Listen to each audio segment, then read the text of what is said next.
Mai simplu spus, zona de piețe financiare și investiții. Sună American Dream. La un moment dat spuneam chiar că nici nu vreau să mă duc în zona de real. Ok. Și tot acolo am ajuns. Pe mine mă atragea foarte mult zona asta de piețe de capital și investiții, cum spuneam, știi?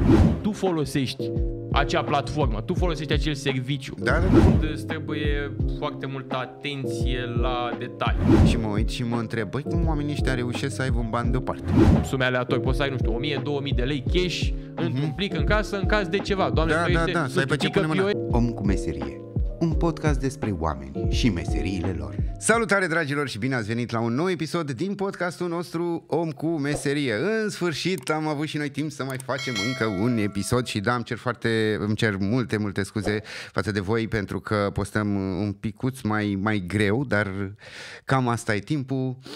Bine, dar să revenim la lucrurile importante de astăzi, adică la invitatul nostru de astăzi, Răzvan Topa, care se ocupă cu brokeraj, piețe de capital, zona de investiții. Mai simplu spus, zona de piețe financiare și investiții. Sună American Dream. Așa ne gândim. Toată lumea se gândește la New York, Wall Street. Bine, mai sunt câteva sinonime pe zona asta, dar în principal asta e gândul principal la. Mamă, deci doar cuvântul ăsta, știi, cu brokeraj, bani, nebunii, investiții. Asta e domeniul. Titulatura e alta, putem să vorbim despre ea. Da, sigur. Păi despre asta vorbim. Despre meseria asta. Bine, sunt foarte curios pentru că eu nu prea știu, știi, eu actor, nu prea știu ce și cum și nu mă pricep nici foarte bine cu banii. Nu știm exact cam care-i faza acolo. Dar înainte de a discuta despre treaba cu investițiile și cu banii, vreau să te întreb pe tine, cum ți-ai ales tu domeniul ăsta? E foarte interesant. Nu pot să spun că e ceva din naștere sau m-am gândit întotdeauna sau când eram mic. A venit pe parcurs, pur și simplu. Adică, da, știam că la un moment dat doream să mă duc în zona asta economică, la un moment dat cochetam și cu politicul, voiam în zona asta de... Ideea e că voiam ceva de lucru cu oamenii, clar. Okay. Voiam lucru cu oamenii. Când eram mic nu eram neapărat cel mai bun la matematică, n-am fost prieten cu matematica întotdeauna.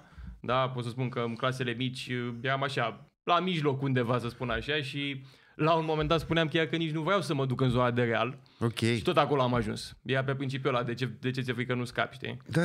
Deci, practic, eu după aia cum am făcut Mate Info, da, și de acolo am ajuns în domeniul economic, la ASE, am făcut relații economice internaționale acolo. Eu m-am dus cu gândul de zona asta, de negociere, comerț, da, pentru că facultatea de relații economice internaționale e fosta de comerț exterior.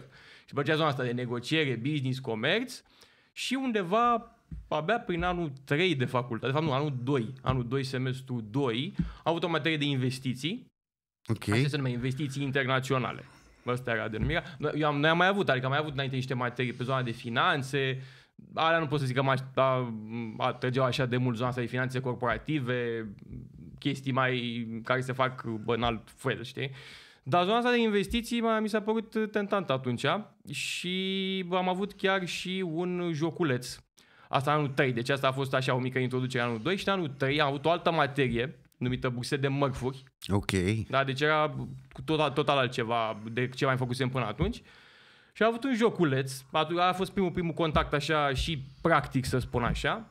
Exista, nu știu dacă mai există și în ziua de astăzi, o platformă care semăna oarecum cu o platformă de tranzacționare de investiții, cum sunt astea mari și cunoscute, sau oriunde bursele mari, dar era pentru Hollywood, apropo că ești actor. Deci exista o Hollywood Exchange, se numea, ceva de genul ăsta, Hollywood Stock Exchange.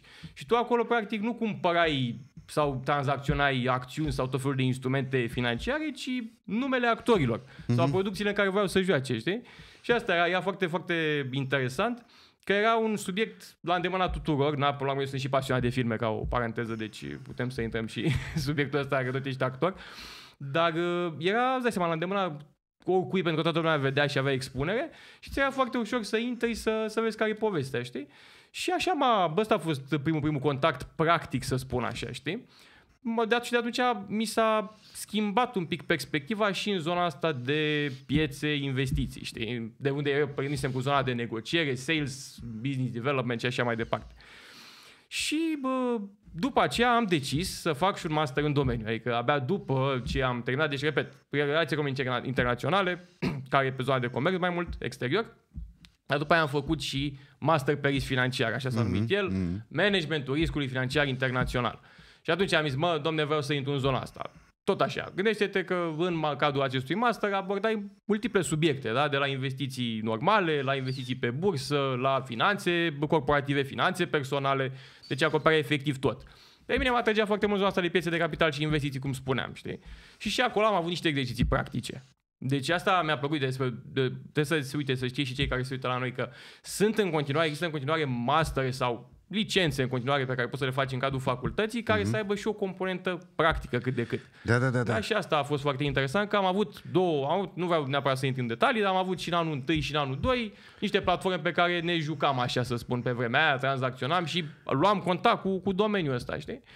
Și abia după ce am terminat masterul am reușit să mă și angajez în domeniu direct, știi? Că până atunci am mai cochetat cu alte joburi, cu alte domenii, care oricum m-au ajutat până la formarea mea, pentru că tot ce am făcut completă, a fost legătura cu oamenii. Și zona de contact cu oameni, negociere cu oamenii, interacțiune, predat, am ajuns să și predau, adică lucruri de genul, știi? Și așa am ajuns și am luat eu decizia asta, știi? A fost așa un cumul. Și pot să spun că după deja peste 4 ani de zile mi-a plăcut din ce în ce mai mult, adică dacă la început în 2019 când m-am angajat eu în domeniu eram curios, dar încă nu aveam experiența necesară, știi? Pe parcurs, pe măsură ce timpul a trecut, mi-am seama că chiar îmi place foarte mult ceea ce fac și o fac cu plăcere, o fac cu pasiune, nu simt că lucrez totdeauna, adică, da, într-adevăr, mai sunt zile și zile, ca la toată lumea. Evident. Dar, în mare parte, eu o fac cu dăruire, o fac cu pasiune. Ai tragere de inimă, așa, nu? Da. Îmi place și, că toți avem zile grele, știi? Doamne, a avut o zi foarte grea. Eu și după o zi foarte grea, poate, sau plină, am energie. Adică mie lucrurile de genul ăsta, zilele de genul ăsta, în ceea ce fac eu, îmi dau și mai multă energie. Și când vorbesc cu oamenii și interacționez cu oamenii, îmi iau și de acolo. Deci da, așa practic ar fi geneza, deci cum ți-am spus, din facultate și cum am ajuns în punctul ăsta, da. Ei bine, uite, te ascultam și mă întrebam, zic, ok, dar oare ce ar trebui să știe o persoană înainte să se apuce de o meserie ca asta, oare? Eu am spus că am făcut un master în domeniu, dar nu e obligatoriu. Deci eu am avut colegi și am interacționat cu oameni din domeniul ăsta, din sectorul ăsta de activitate, care nu au avut neapărat studii în domeniu. Deci nu, asta aș vrea să subliniez, că nu ești obligat, nu e necesar să ai studii în domeniul de piețe, finanțe, investiții și așa mai departe. E un plus, dar, oare? într-adevăr, constituie un avantaj, pentru că eu, de exemplu, când m-am angajat prima dată, aveam background-ul teoretic. Da, într-adevăr, practic făcusem foarte, foarte puțin, dar având background-ul teoretic, m-a ajutat să înțeleg mai bine conceptele, pentru că, să fim serios, cum ai spus și tu, într-adevăr, zona de finanțe e destul de complexă, ar fi de cele mai complexe din toată economia. Și atunci, ca să înțelegi anumiți termeni de acolo, trebuie să petreci ceva timp pe ele, să te documentezi, să te educi în zona asta. Dar, repet, dacă tu... De fapt, cu asta te ajută, nu? Ca să înțelegi exact terminologiile, să știi adică mintea ta acolo vede niște lucruri și poate să le înțeleagă puțin diferit decât să o iei de la zero și să... Exact. Că oricum trebuie să le înveți. Contează foarte mult individul, e subiectivism, dacă mă întreb pe mine, pentru că dacă tu ești foarte, foarte, nu știu, ambițios și ești autodidact și te pui pe ele și chiar vrei să le înveți, nu spun că e imposibil și se poate. Într-adevăr, lume, worldwide să spun așa, dacă vrei să accesezi la un moment dat anumite, să spunem, joburi sau poziții sau anumite, să-ți continui meseria într-o anumită direcție, s-ar putea să-și ceară la un moment dat un studiu, un certificat, un curs, dar vorbim de internațional, nu e cazul neapărat, repet, acum depinde și de cum ești tu.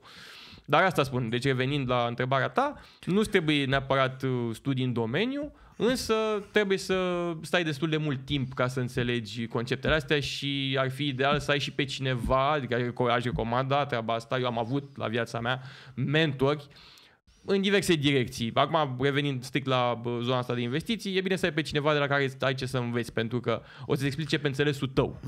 De multe ori e replica aia, fake it till you make it. Da. De multe ori se poate aplica în domenii mai dificile când ești la început, pentru că la început poate trebuie să prezinți ceva sau trebuie să explici ceva ce poate tu, dacă te duci în foarte, foarte multe detalii, n-ai ști să explici cu totul. Și atunci trebuie să înțelegi măcar partea asta de suprafață. Și atunci de asta ai avea nevoie de un mentor care să-ți explice, nu știu, pe înțelesul tuturor, foarte, foarte basic. Noi aveam în facultate, de exemplu, am avut norocul de profesori care, ok, vorbeau de teorie de portofolii, teorie moderne de portofolii, lucruri complexe din finanțe și din investiții, dar aveam exemple de zi cu zi. Și atunci, prin exemplele de zi cu zi, altfel înțelegi. Așa, bun, wow. Mă gândeam acum, treceau prin cap tot felul de tranzacții, de nebunii, de bun. Și, de fapt, aceste tranzacții, uite, ia-mă, așa, nu mă lua de bun. Știi? Nu mă lua de bun deloc. Nu e o problemă și spun și de ce, pentru că în meseria pe care o am eu, am interacționat cu toate categoriile de persoane, de la cei mai începători până la cei mai avansați, până la mediu, deci... Așa, ei. Și ca să înțeleg, că bănuiesc că nu sunt doar eu în situația asta, să înțeleg exact cam ce se întâmplă în meseria ta, cam ce faci tu acolo de fapt, ce înseamnă asta să faci tranzacțiile astea?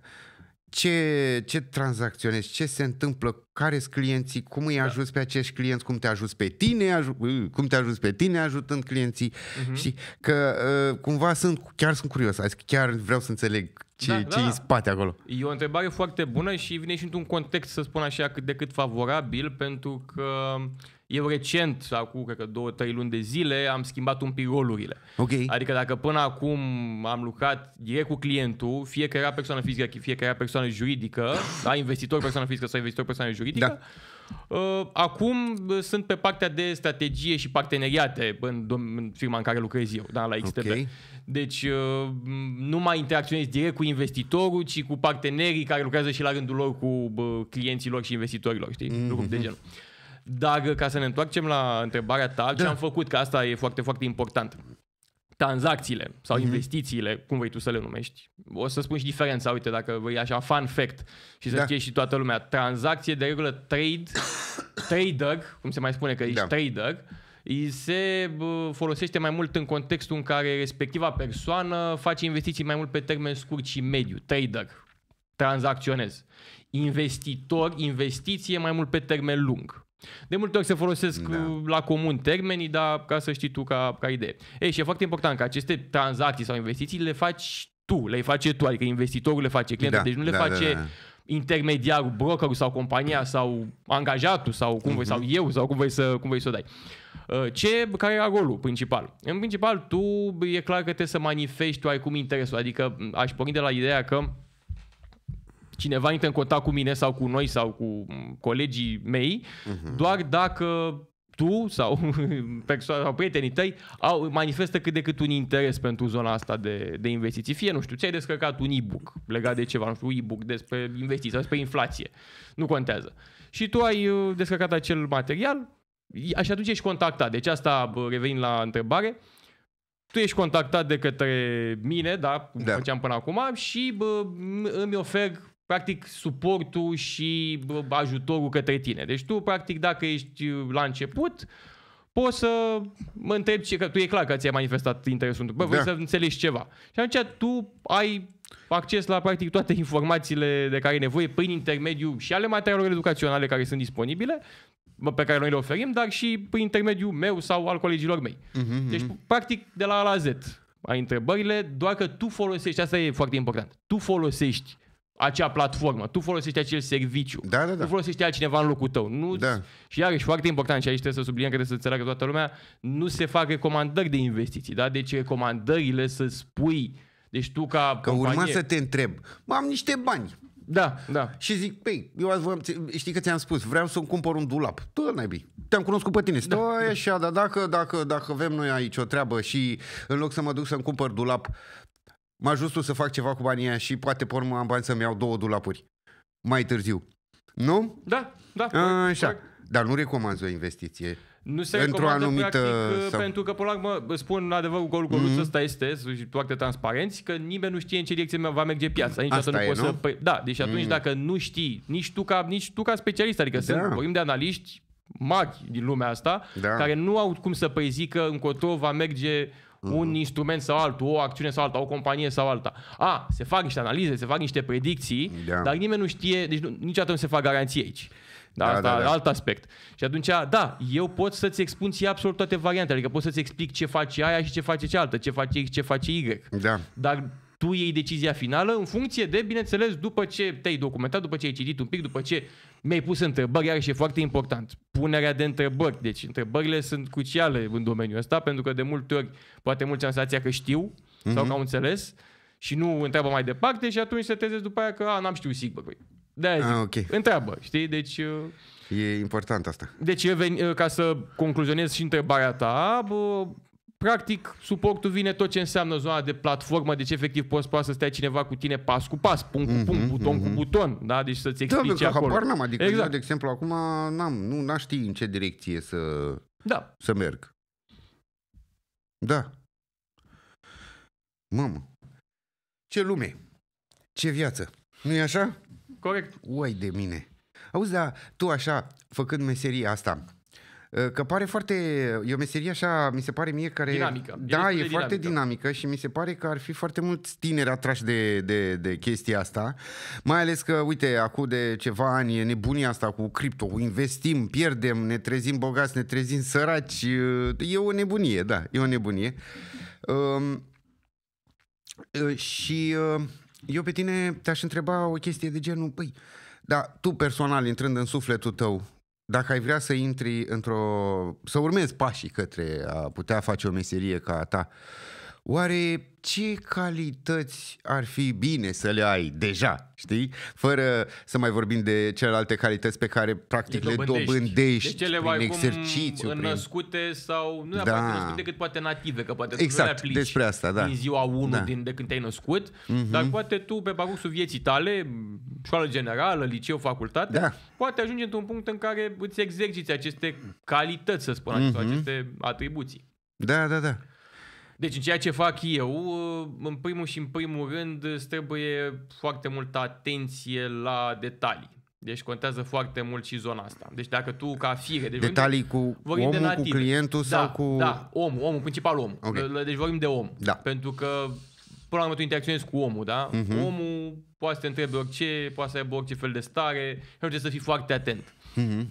Uite, de exemplu, poate e un moment în care tu eu îl contactez pe cineva și nu poate să vorbească persoana respectivă. Eu nu trebuie să am în minte ideea că, domnule, trebuie să vorbesc cu el acum. Da? Eu trebuie să, practic, mă mulez pe el, pe tipul lui, că trebuie să fii foarte atent la personalități, să fii foarte bun cu oamenii, în lucru cu oamenii. Okay. Să ai răbdare, să fii atent la detalii, să fii perseverent, iarăși contează și asta. Să ai abilități de comunicare, automat îți trebuie și partea tehnică legată de cifre, să te înțelegi un pic și cu ele. Acolo nu trebuie să fii neapărat Albert Einstein sau trebuie să fii ce matematician. Vorbim de bazele care pot fi aplicate în cadrul respectiv, știi? Da, asta ar putea să fie, da? Pe perseverență e foarte important, lucru cu oamenii, atenția la detalii, astea așa, care oarecum, dacă mai întrebi, poate să vină nativ, adică astea, ok, poți să le șlefuiești pe parcursul timpului, pe parcursul vremii. Dar ele poți să le ai sau să nu le ai, acum, constituie, repet, iarăși un avantaj, dacă nu le ai avea, să spunem, poți să poate să, cât de cât să te duci în direcția asta. Adică nu e ceva, dar într-adevăr nu este pentru toată lumea, pentru că se și multă răbdare. Iarăși răbdarea e un alt atribut pe care l-aș puncta aici. Ok. Că se întâmplă la un moment dat. Exact. Nu? Exact. E mult de muncă? Este, deci acum vorbim de ce fac eu, este, dar cum spuneam la început, eu nu prea simt, adică acum n-aș ști să spun exact. Da. Adică uite, îți dau un exemplu, vineri am fost liber, da, am avut zi liberă, că am avut lucruri personale de rezolvat, dar în același timp am dat vreo 2-3 telefoane, fără să îmi pun problema stai un pic că X, că Y, știi? Adică, da, poate sunt de acord aici că mulți poate vor să-și delimiteze foarte, foarte bine viața profesională de viața personală și sunt oameni chiar foarte, foarte buni în ceea ce fac și foarte pasionați și totuși fac o trag așa o barieră, linie. Da. Dar la mine, repet, oarecum vine natural, adică eu simțind nevoia și plăcându-mi foarte mult să discut cu oamenii, niciodată nu o să mă deranjeze că m-a sunat cineva, știi? Adică ca profesional. Da. Îl ajut cu cât pot și în cazul în care să spunem că nu se poate și nu intrăm în detalii, spune, și să restabilim apelul, știi?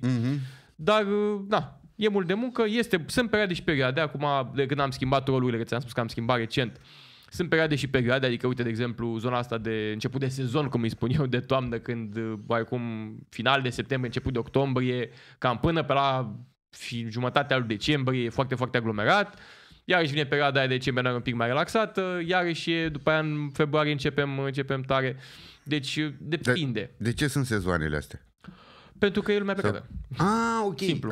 Nu e ceva. Decembrie, ianuarie e perioada, final de decembrie, cu sărbători, cu plecări. Nu e ca și, eu îmi imaginam acum, zic, stai așa, sezoane? Păi de ce? Cresc banii în copaci ca merele, știi, toamna și trebuie... Ca să ne înțelegem, piețele, bursa, de exemplu, este deschisă, de luni până vineri, în general, bursa clasică, până la, depinde, ora, de exemplu, piața americană, funcționează între ora 16:30 și ora 23, ora României. Dar piața europeană ar fi undeva la 10 până la 18, știi, ora 6, ora României. Și în weekend nu se tranzacționează. Că tot ai spus de cripto. Într-adevăr, cripto se tranzacționează și în weekend. E voilà. Da. Mamă. Mă gândeam acum, zic, băi, uite, vezi că ziceai tu niște chestii acolo, că trebuie să știi să te împarți dacă dorești să ai și o familie, poți să faci asta, nu? Se poate. Avem colegi, adică, eu momentan n-am întemeiat încă o familie, destul de, am 27 de ani, apropo. Să fii sănătos. Deci încă n-am ajuns acolo eu personal. Fetele, miroase bine băiatul ăsta. Dar este timp. Timp este. Deci... Da.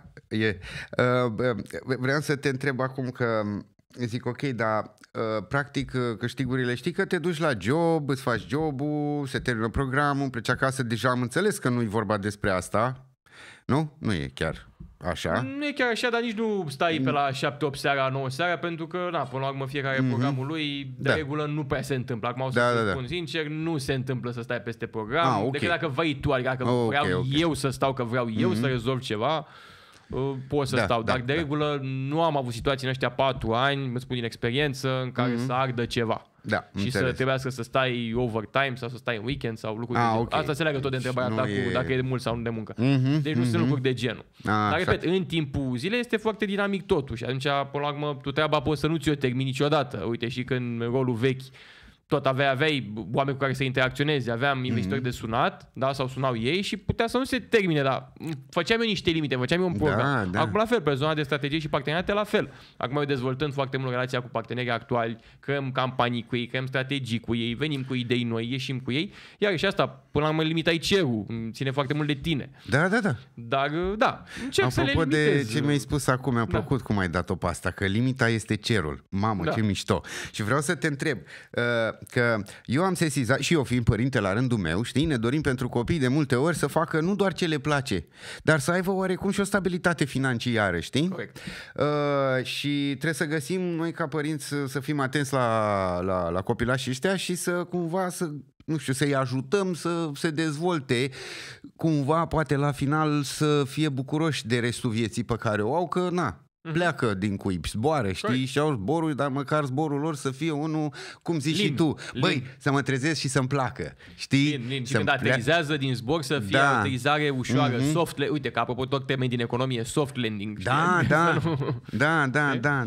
Ei, și partea financiară, mă refer aici la stabilitatea financiară, nu la faptul că, dacă sunt mulți sau puțini bani. Că eu cred că mult sau puțin ține de fiecare în parte individual, decât ce fel se mișcă el fiecare. Ai perfectă dreptate, niciodată nu vorbesc, că am avut discuțiile, întrebarea, am o sumă mare-mică.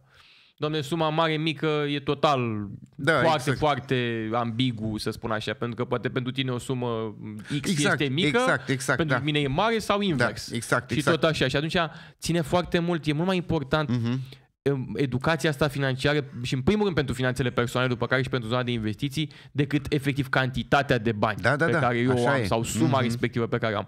Adică eu și dacă, nu știu, am un salariu mediu pe economie, eu pot să, sau chiar și minim pe economie, eu pot să mă educ astfel încât să am pliculețe, că ai spus de copii, iarăși, e foarte important. Am avut chiar niște proiecte, că dacă tot ai spus de copii, ca să nu-mi pierd ideea, și avem și proiecte foarte multe în zona asta de educație efectivă, gen cu proiecte educaționale cu copii, și am avut efectiv anul ăsta și anul trecut vizite pe la 2-3 școli.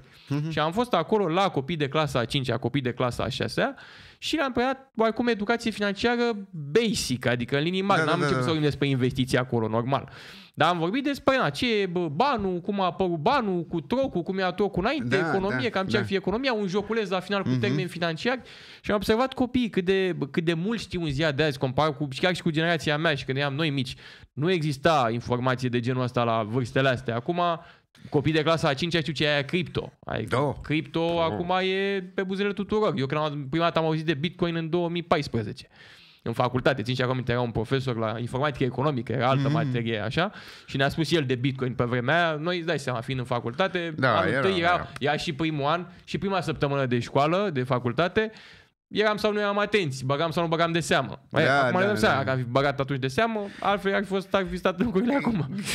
Contează și asta. Oportunitatea. Exact. Asta e cuvântul, cred. Dar copiii se educă din ce în ce mai mult. Am observat treaba asta și de când copii și nu numai, pentru că de când cu pandemia, cel puțin din 2020 încoace, am observat că a crescut considerabil nivelul de educație financiară în România. Da. Și e un lucru foarte bun ăsta. Da. Eu observ că, apropo de ce spuneai tu și îți dau mare dreptate, am observat că, uite, sunt persoane cu venituri mai mici, poate, uite, chiar și decât eu cu soția, știi? Și mă uit și mă întreb, băi, cum oamenii ăștia reușesc să aibă un ban deoparte? Și, bine, mai reușim și noi, dar mă refer că, ok, e o diferență foarte mare de venituri care intră efectiv, știi? Și reușesc, și cuvântul ăla de drămuit, reușesc ei să drămuiască bănuții ăștia, da. Și da, uite, vezi, reușesc. Și cu toate astea nu aveau neapărat, cine știe ce, cred că i-a învățat viața mai degrabă. I-a învățat... Da, merge sistemul ăla clasicul, dacă vrei așa, ca să și așa un sfat, bine, pe care l-am mai dat și copiilor atunci, pentru cine nu știe, că poate mult știu, treaba cu plicurile sau pușculițele funcționează foarte bine. Okay. Stai așa, 3 plicuri, să spunem așa, asta le explicam copiilor ca să înțeleagă ei foarte, foarte ușor. Unul pentru obiective mari, da, dorințe, ce dorești cel mai mult, unul pentru obiective mici, de zi cu zi, și unul pentru fapte bune, le spuneam copiilor, așa, ca să știe să-și... Și practic exercițiul este pur și simplu ca să sistematizeze ei, copiii, în minte ideea asta de a separa lucrurile un pic și de a pune deoparte lucruri pentru diverse scopuri sau obiective, știi? Că după aia le ieșea sau nu le ieșea partea a doua. Dar măcar pleci în viață cu informație de genul ăsta, știi? Ceea ce e la foarte adulți, important. dacă mergem într-o zonă de adulți, e foarte important să aibă acel fond de urgență și fond de rezervă, care totdeauna trebuie să existe. 2 plicuri la noi. Da, astea sunt... Bine, nu, poate să fie și alea 3, okay. Dar astea 2 așa mai. Adică acel fond de urgență e cel pe care trebuie să-l ai în casă totdeauna, da, adică, nu știu, dau un exemplu, sume aleatori, poți să ai, nu știu, 1000-2000 de lei cash într-un plic în casă în caz de ceva. Doamne, pică POS-ul, nu mai poți să folosești cardul, că acum... Eu am observat, de exemplu, treaba asta la mine și eu cred că în ultimul an, jumătate, am început să folosesc foarte, foarte mult cardul. Eu eram foarte mult cu cash-ul mult timp, adică aveam și cash la mine, dar uite, în ultima perioadă, pentru că societatea oarecum ne obligă și ne obligă între ghilimele, ne duce în direcția asta foarte mult de tehnologizare și deja nici nu mai mergi cu cardul, mergi cu telefonul direct, adică despre ce vorbim, știi?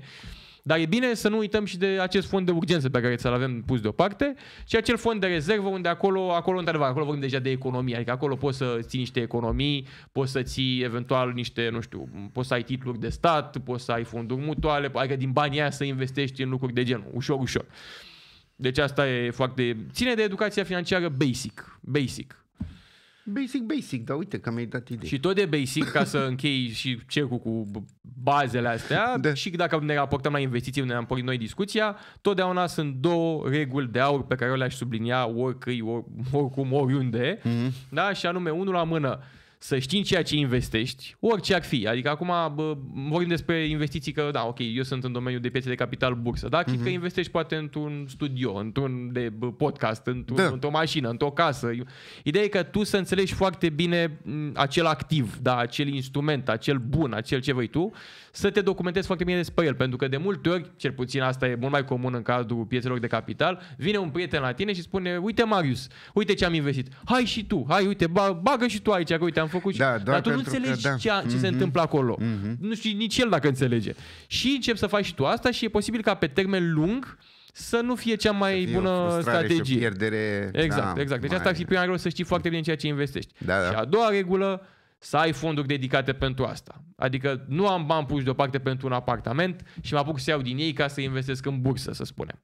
Am avut o situație în care cineva, uite, un exemplu concret, avea investiții pe termen lung în companii, listate la bursă și la un moment dat avea nevoie de un împrumut pentru sora lui, ceva de genul, și voia repede să retragă banii de acolo. Se poate. Adică nu e că avantajul e că tu poți să lichidezi imediat activul respectiv și poți să retragi suma, nu e nimic complicat. Dar el nu știa cum se face, știi? Și fiind mânat de panica și de agitația aia de acolo, aoleu. Așa. Știi? Dar, bine, s-a rezolvat în ziua aia, imediat s-a rezolvat, dar acum vorbim de confortul omului și de impactul psihologic pe care poate să-l aibă în momentul ăla, pentru că poți să intri într-o panică nenecesară, pe care poți să o eviți foarte, foarte ușor. Bine, unul la mână trebuie să știi și procedura cum se face, dar doi la mână, de-aia spun, să folosim fonduri dedicate pentru ceea ce vrem să facem. Investiții, fie că e pe bursă, fie că e vorba de investiții imobiliare sau investiții în orice altceva. Să fie fondurile pentru asta. Pentru că de multe ori avem tendința și suntem oameni până la urmă. Dar nu avem cum să nu ne mai avem scăpări. Adică, ok, poate eu am niște bani puși aici deoparte, dar o să mai iau din ei la un moment dat că poate îmi trebuie ceva. Ideea e să nu se întâmple foarte des, pentru că noi ne creăm această disciplină de a face ce ți-am spus eu cu aceste 2 reguli de aur, nu o să fie mai simplu să ai pacea asta și ai alt confort. Da, exact, e că confortul. Da, exact. Confortul ăsta banilor. Că-s mulți, că-s puțin, știi că-s acolo, știi că s-ai tăi, știi că poți să-i folosești dacă se întâmplă ceva sau dacă ai un vis efectiv, te-a pălit că vrei ceva atunci, o nebunie dintre asta și iei din plicul de nebunii.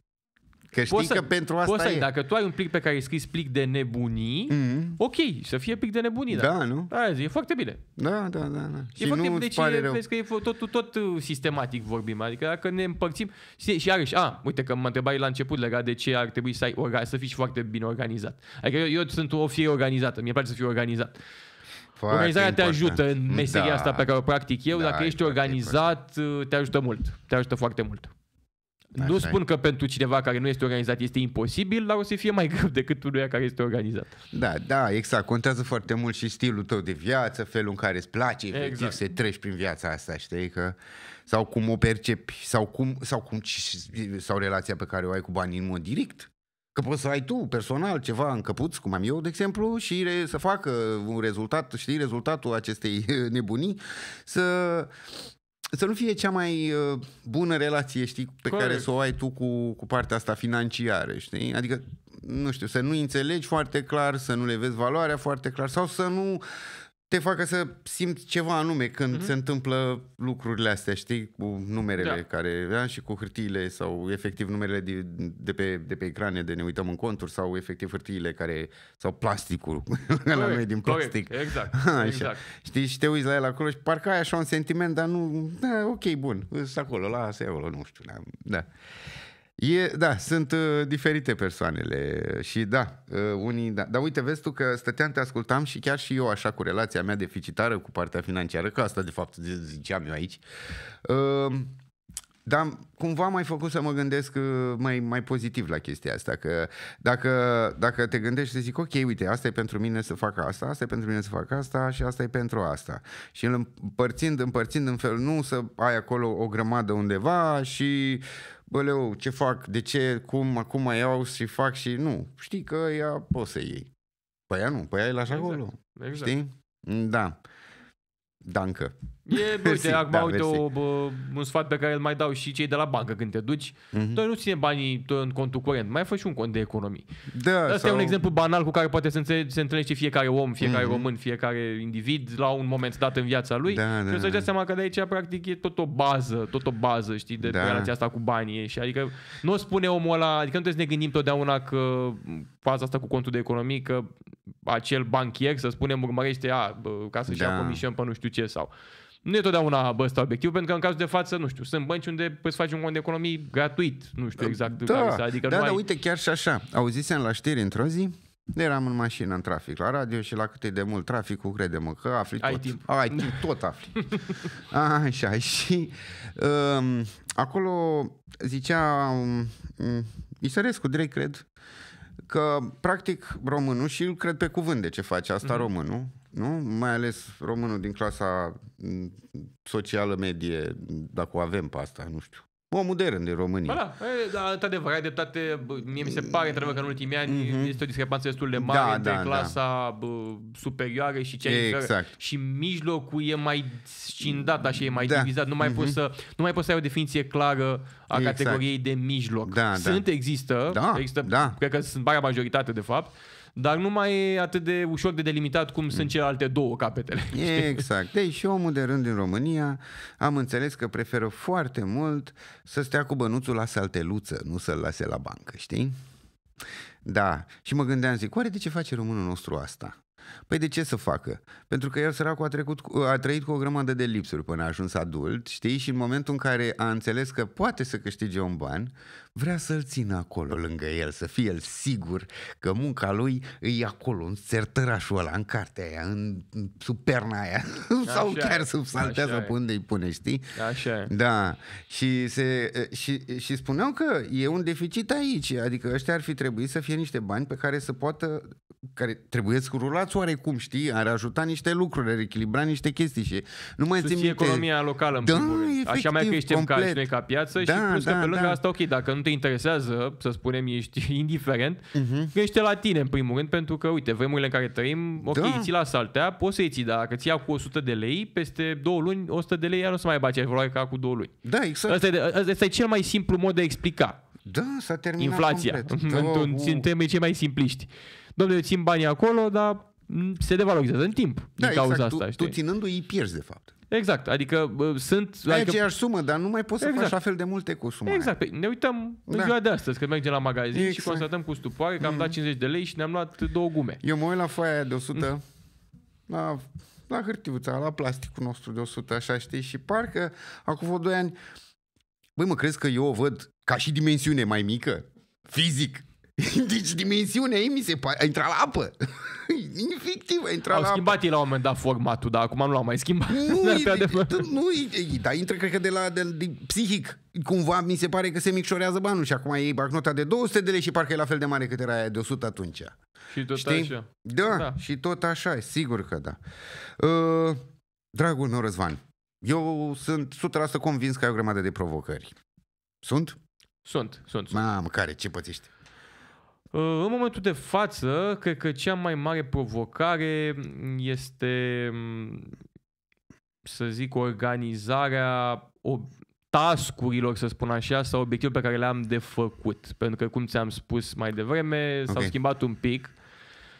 Da, cea mai mare provocare, sincer, în momentul de față, cel mai simplu spus și care îmi vine acum este chiar propria persoană. Aha, ok. Pentru că... Crezi că spuneam de mine? De ce. Da, spun și de ce. Pentru că în momentul de față pot să fac cam cum vreau eu tot ce am de făcut și împărțindu-mă în atâtea direcții, trebuie să fiu foarte atent să nu mă împărți prea mult și să nu mă duc și acolo și... Uite, de exemplu, știi că am vorbit noi acum o lună și ceva și ți-am spus eu că e disponibil undeva după jumătatea lui octombrie, tocmai din motivele astea în care aveam tot așa, mai multe invitații la mai multe evenimente, pentru că în rolul meu de acum mă duc la foarte multe evenimente.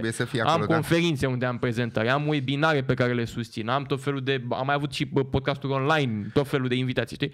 Și atunci, pe lângă astea, am și day by day, știi, trebuie pe care am de făcut zilnic, da? Și de întreținerea relațiilor cu partenerii. Și atunci și căutarea de parteneri noi, asta e alt aspect. Deci sunt foarte multe și atunci trebuie să fiu foarte atent, pentru că de multe ori, adică s-a întâmplat să se suprapună una cu cealaltă și atunci să-mi dea și peste cap un pic programul și aici iarăși un dezavantaj pentru mine, că eu sunt un tip destul de perfecționist și îmi place să iasă totul așa mai la linie și când e o linie un pic strâmbă, mă recalibrez, mă rebalansez imediat, dar pe moment, știi? Da, deci astea să spunem că ar fi în momentul de față.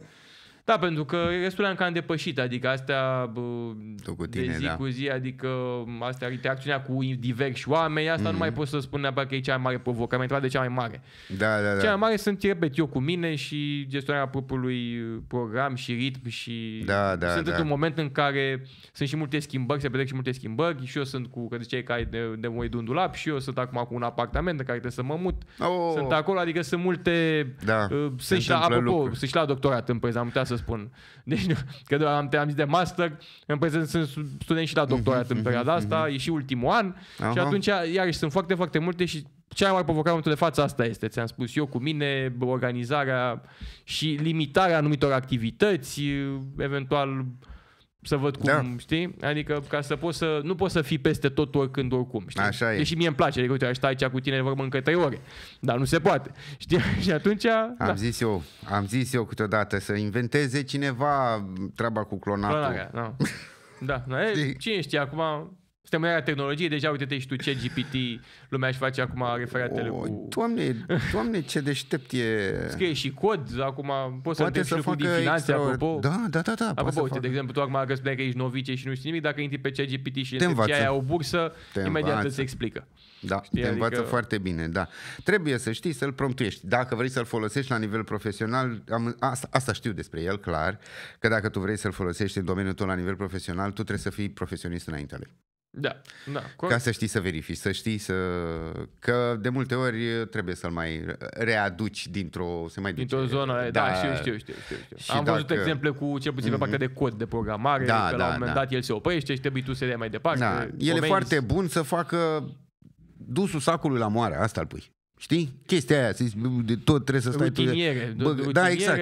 Astea, repetitive, simple. Acum, momentan pentru asta e bun. Heavy duty, astea, da, exact. Lucrurile alea de ne iau nouă timp, dar nu avem plăcere pentru că nu punem și parte creativă în ele. Știi? Asta poate să facă GPT, că eu așa îi spun. Da, corect. Să facă GPT, că da, bun. Care-i visul tău, Răzvan? Visul meu profesional, personal sau bine, combinate sau la ce... Ia-și tu întrebare așa cum... Ca atare, nu? Da. Mă, visul meu... Uite că la asta așa coroborată stau să mă gândesc. Mă, visul meu așa, dacă e să ți-o așa mai idealist să ți-o dau să zic, ar fi să am o stare de fericire și calm din orice punct de vedere. Și la mine asta înseamnă câteva lucruri. Să am familie, da, deci asta neapărat să am familie cu copii, da, să am timp și de mine, să am timp să fac tot ce fac cu plăcere, adică acum da, nu o să pot să spun că poate peste 10-15 ani o să fiu în același domeniu, în același loc, cine știe unde te duce viața. Dar aș vrea ca visul meu să arate pe undeva cum sunt acum din punct de vedere al carierei profesionale, în sensul că să fac totul cu plăcere și cu dăruire și cu pasiune. Dar în același timp, pe partea personală, ți-am spus, prețuiesc foarte mult familia, sunt foarte familist de fel și atunci, da, visul, direcția asta s-ar îndrepta, știi? Nu visez neapărat să fiu milionar, nu visez să conduc țara, nu visez să schimb omenirea. E ceva mai simplist, așa pot să o spun, dar da. Că uite, am eu un exercițiu de imaginație aici, mă joc eu așa câteodată. Și în capul meu e chestia asta, știi? Și îmi întreb și invitații. Da, despre lucrul ăsta. Zic, ok, uite, am un card aici, e imaginar, dar e nelimitat. Și dacă l-ai avea un an de zile, ce-i face cu el? Ce-i face cu cardul, nu? Nelimitat? Da. Mă, în primul și probabil că în primul rând, dacă mi l-ai dat acum, că vorbeam mai devreme de rezolvarea unor aspecte. Dacă ai de rezolvat anumite aspecte din viața ta și l-ai amânat dintr-un motiv sau altul, da, poți să le rezolvi. Asta ar fi primul. Deci, practic, în primul rând să rezolvi toate astea. Acum, dacă aș avea, dar nu am asta, că tot să păstrăm un pic zona de finance, nu am, dacă ai orice fel de datorie la bancă, credite, așa, le-aș închide pe toate. Exact. Deci asta ar fi primul lucru. Nu am eu în momentul de față, repet, dar dacă aș avea ipotetic, că tot e exercițiu de imaginație, asta aș face primul lucru. După care rezolv ce am de rezolvat, într-adevăr, mi-aș poate satisface anumite pasiuni, că eu am mai multe pasiuni, fie în zona de, nu știu, comics, filme și așa mai departe, lucruri de genul. Aș călători, bineînțeles. Aș investi foarte mult în educație, adică eu dacă aș putea să folosesc cardul ăla într-un fel, să deschid niște asociații sau să orice altceva, astfel încât să pot introduce în școli educația financiară și educația sexuală, astea două materii mi se par mie cruciale și am și vorbit în clasă, aș face-o. Nu știu dacă poate rezolva un card asta, dar aș încerca să fac asta, adică în direcția asta, eu am și un frate mai mic, e și la facultate acum, dar mai am și niște verișori mai mici care sunt în diverse etape ale vieților, unul în școală, unul în liceu și atunci nu aș ignora zona asta de educație și aș încerca să fac ceva pentru asta. Da, o grămadă. S-ar întâmpla o grămadă. Și mă gândeam așa, ascultându-te, zic, băi, câteodată, vezi tu, să ai o sursă nelimitată de venit, uneori te ajută să-ți uite, cum ai zis și tu, aș curăța tot ce înseamnă credit, aș curăța toate problemele, oarecum sunt niște presiuni, știi, care... Nu neapărat probleme, vorba ta, presiuni sau au fost... mici presiuni financiare care stau pe tine acolo și tu trebuie să trăiești cu astea atâția ani și pe astea efectiv le eliminam, bun, odată, dar în același timp, urmă, vezi, te duci câte tot felul de zone, nu zic de tine, eu fac asta, generalizez acum, știi, și s-ar putea să te duci în tot felul de zone dintre astea în care zici că, credeam că s-ar putea să fiu mai fericit cu cardul ăsta. Știi câte, nu? Ai observat câștigătorii la loto.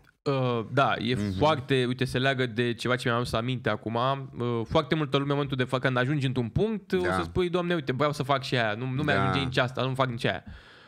E un exercițiu foarte bun de imaginație pe care și eu îl propun de multe ori. Așa. Gândește-te că tu de acum, poate, nu știu, 5 ani, 6 ani, visai să fii unde ești acum. Da. Poate ai uitat sau poate n-a fost neapărat obiectivul principal, dar tu poate te vedeai într-un context. Dar uiți, pentru că te iei cu altele, te iei cu totdeauna, ne gândim la ce e mai departe, încât uităm să ne bucurăm de prezent. Că ai și ajuns acolo. Exact, și tu poate tu îți dai seama acum, spui, uite, am venit la podcast la tine, Marius, și după ce termin aici, poate nu-mi place cum am vorbit la minutul 5 și zic, aș fi schimbat aia. Dar poate eu, acum 5 ani de zile, mă gândeam, aș fi ajuns să fiu invitat la un podcast cu ceea ce fac eu, să vorbesc despre ceea ce fac eu, aș vrea să fac asta. Știi? Adică asta e un exemplu banal că suntem aici. Dar se aplică în absolut orice. În absolut orice. Pentru că de multe ori uităm, e vorba aia, uiți de unde ai plecat, dar nu în sensul ăla. În sensul ăla. Să nu uiți de unde ai plecat, pozitiv vorbind, în sensul să știi că să-ți amintești de unde ai plecat. Să-ți amintești, exact, mai bine spus așa, să realizezi că tu poate, fără să-ți dai seama, ai atins niște obiective pe care tu poate ți le imaginai la un moment dat și poate nu te gândeai că ajungi la ele așa de repede. Da, și ce bine pui capul pe pernă când te gândești așa. Da, nu? Și altfel vezi lucrurile total. Crede-mă că altfel o să-ți decurgă ziua. Exact. Ei bine, dragilor, cam asta înseamnă să practici o meserie ca a lui Răzvan, care de fapt se numește... Deci titulatura este așa, de... Că nu știu dacă am spus până acum. Nu cred că am spus-o. Titulatura oficială, dacă în engleză, este Senior Strategist and Partnership Manager. Da, pe românește, zona de strategii pe companie, pe sucursale din România, plus zona de parteneriate, care, repet, dezvoltarea, menținerea relațiilor cu partenerii actuali, care poate să fie educatori financiari, coach financiari, analiști și așa mai departe, dar și căutarea de noi parteneri și dezvoltarea rețelei. Da? Deci, practic, dezvoltarea sucursalei, până la urmă. E mișto. Deci o recomanzi? O recomand cu cea mai mare drag. Și iarăși, ca să mai fac niște recomandări așa de final, apropo de filme, da, cine n-a văzut Lupul de pe Wall Street și Boiler Room, astea sunt exemple foarte bune de așa nu se face, nu așa se întâmplă, dar sunt foarte bune. Deci Boiler Room din 2001 cu Vin Diesel și... Păi ăsta nu l-am văzut, dar Lupul, da. Neapărat. Lupul de pe Wall Street cred că l-au văzut foarte mulți. Repet, ăla e un exemplu de așa nu se face. Deci cine vede filmul ăla și ca o coincidență, eu am văzut filmul ăla foarte, foarte aproape de momentul în care eu m-am angajat. Întâmplător, total. Nu știam încă că o să fiu aici, în domeniu, dar am văzut că ceva cu o săptămână înainte. Deci le recomand și bine, Wall Street Money Never Sleeps, iarăși filme bune tot pe zona asta de finance. Și dacă vreți unul pe economie și pe așa poate știi și tu, The Big Short din 2015, mi se pare că au tradus-o la noi Apocalipsa brokerilor, dacă țin bine minte. Foarte bun. Mă țin de el să-l văd, dar nu apuc. Și pentru cine e cinefil și chiar e că, dacă ți-am spus că am și pasiunea asta, ce rulează acum în cinema, n-am apucat încă să-l văd, este Dumb Money. Dumb Money se numește, au tradus că la noi norocul prostului, ceva de genul.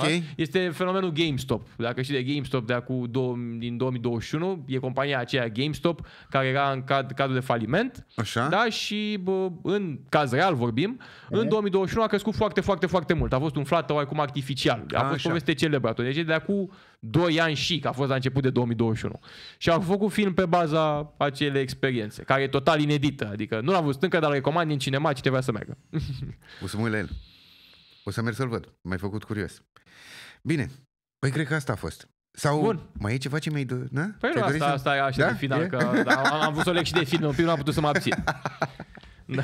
Bine. Păi, ce să zic, mulțumesc foarte, foarte mult că ai venit la mine. Mulțumesc și eu de invitație. invitație. Și că mi-ai dat un refresh așa în ceea ce constă relația mea cu partea asta financiară. Dragilor, da, aparent Răzvan recomandă tipul ăsta de meserie și după ce am stat de vorbă cu el astăzi și eu cred că aș putea să zic că, băi, mișto. Trebuie într-adevăr să ai niște lucruri. Trebuie să ai niște lucruri. Ale tale. Trebuie să ai niște lucruri ale tale. Da. Când vine vorba de tipul ăsta de job. Asta am învățat eu, că trebuie. Și dacă nu le ai neapărat, dar îți dorești foarte mult să faci, cu siguranță poți să-ți antrenezi anumite abilități și să ajungi acolo. 100%. Fără dar și pat. Bun. Păi cam asta a fost. Dragilor, până data viitoare, eu sunt Marius Mântână, alături de mine a fost Răzvan Topa, iar împreună v-am pupat. La revedere! Salut!